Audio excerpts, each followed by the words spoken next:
Sa dinami-dami ng problema ng Pilipinas, ang pinag-aaksayan nyo ng panahon ay ang mga, vloggers, opinion ng mga ordinaryong mamamayan.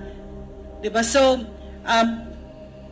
kasi I don't want to set a dangerous, that kind of mindset, no? Although it's true that pwede nyo kaming dalhin sa korte. Pero kasi ang pakiramdam ko, at saka yung saligang batas kasi, nilikha yan bilang proteksyon ng mga ordinaryong mamamayan sa gobyerno. Kasi ang gobyerno ay napaka-powerful. No? Kitang-kita natin ngayon, wini-weaponize ang Kongreso. Kahit ang PNP weaponized. Naramdaman ko yan nung nakita ko yung KOJC siege. Napakabigat ng kamay ng gobyernong ito sa ordinaryong mamamayan.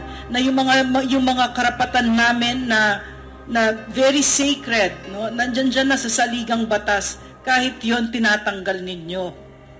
So, dapat maliwanag sa mga lingkod bayan na hindi nyo dapat pinapatulan ang mga Pilipino.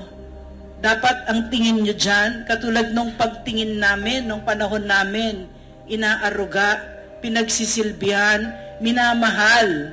Hindi yung binababoy ninyo, tinatakot ninyo, pinapaiyak ninyo mga nanay. Diba? So, hindi kayo special ace barbers.